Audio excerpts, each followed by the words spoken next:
Hello, my name is Keshwani. That's K-E-S-H-W-A-N-I, Keshwani. We are here because we want to prepare for the GMAT.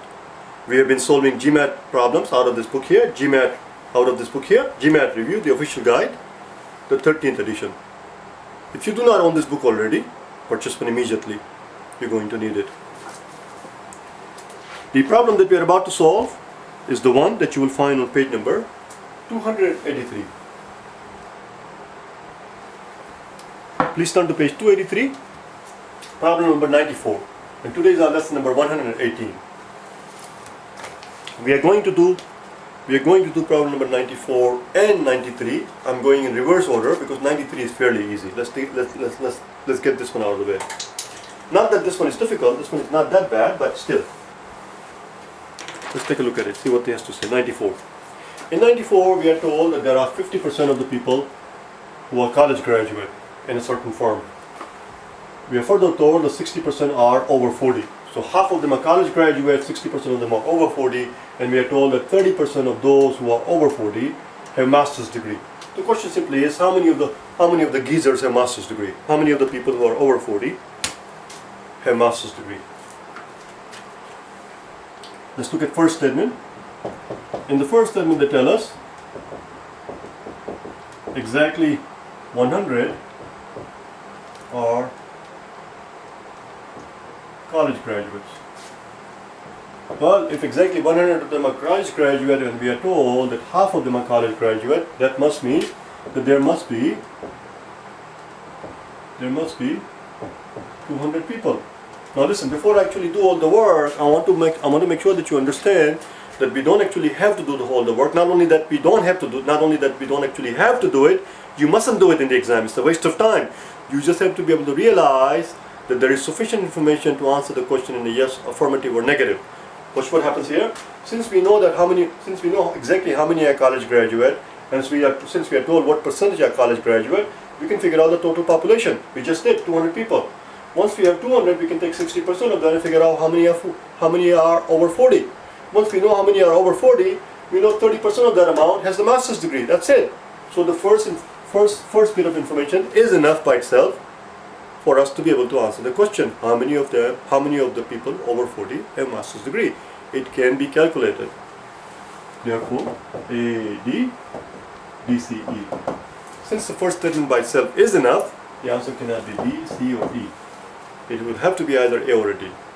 But we're going to finish it up anyway just for learning purposes. It's not that bad, so we can do it, but not in a real exam. So there must be 200 people. Now, since we know that 60% of them are over 40, that implies that 60% of 120,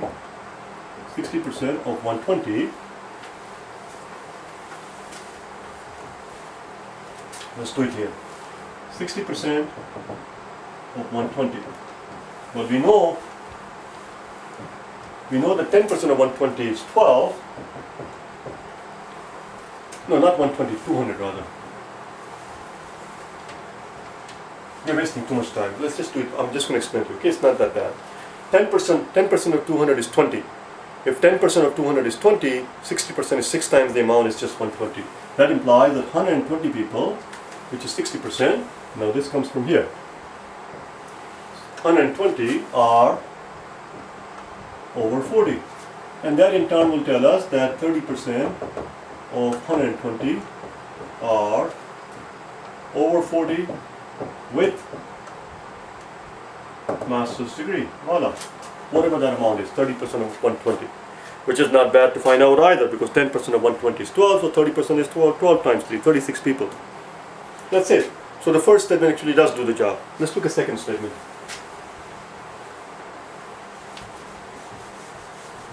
In the second statement, they tell us 25% of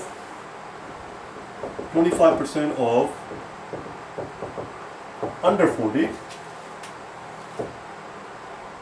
have master's degree. But the problem is, nowhere in the problem, on the top part here, nowhere here, they make any mention of people under 40 with master's degree. They don't tell us how many people? We know there are 25% of them. So we know that 1/4 of the total population is under 40 with a master's degree. But we need to figure out what that number is. How many people exactly, we need to know how many people exactly who are under 40 with master's degree. If we know how many people who are under 40 with master's degree, with the information that is represents 1/4 of the total, we could have figured out the total population, and we could have done the same thing that we did before.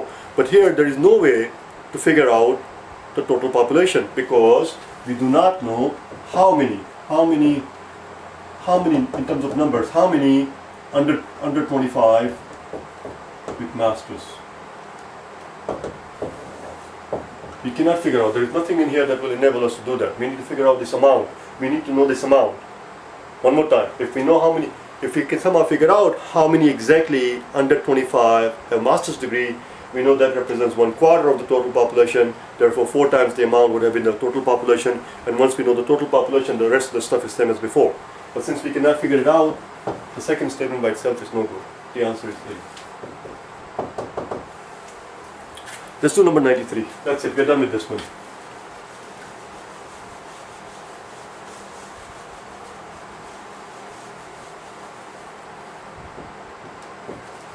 In 93,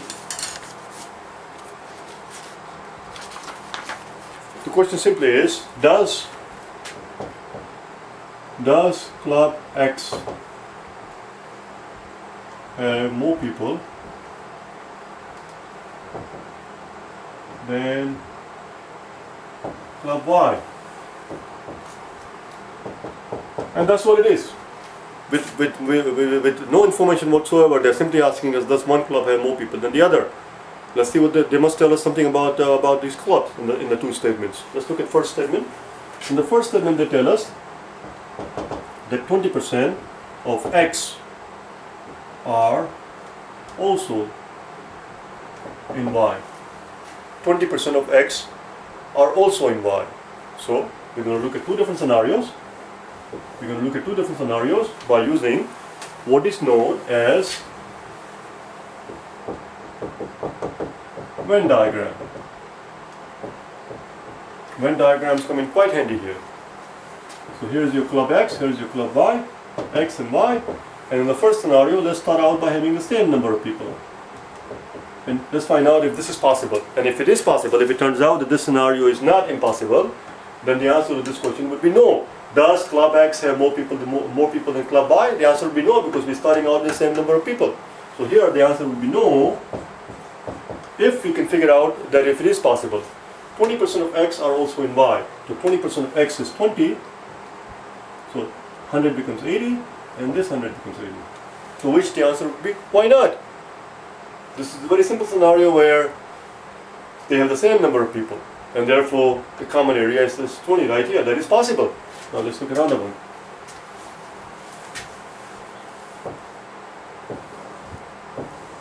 So here, since this answer is no, we have to somehow contemplate a situation where the answer is yes. Does club X have more people than club Y? We're going to say yes by starting out with more people in club X. We're going to actually start out with more people in X and Y. Let's put 200 in X here. And let's ask ourselves if this is possible. 20% of X, 10% of 200 is 20.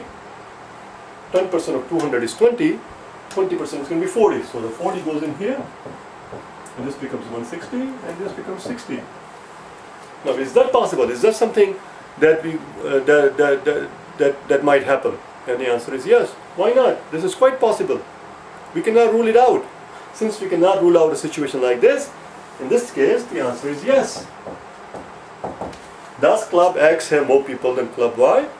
Here, the answer is no, because they have equal number of people. Here, the answer is yes. So this information is worthless. It's worthless information. Let's look at second statement. Since the first statement by itself did not work, A, D, B, C, E. Since the first statement by itself did not work, the answer cannot be A or B. The second statement, they go on to say 30% of Y, 30% of Y are in X, Again, we're going to do the same thing. Two different scenarios using the Venn diagram. In first case, the answer is going to be yes. Does Club X have more people than Club Y? In one case it's going to be yes, in the other case it's going to be no. So, again, let's start out with no situation first by putting equal number. Here's your X, here's your Y. 30% of Y is 30. This becomes 70 and this becomes 70. So that's the simple case. That becomes 70 and that becomes 70. Same as before. So in this scenario, what will be the answer to this question? Does Club X have more people than Club Y? The answer is no, because they have the same number of people. The answer is no. Let's do it here. 30% of Y are in X. Does Club X have more people than Club Y? Let's put again, here's your X, here's your Y. Let's put 200 again. 30% of Y would be 30. This becomes 70 and this becomes 170. Voila.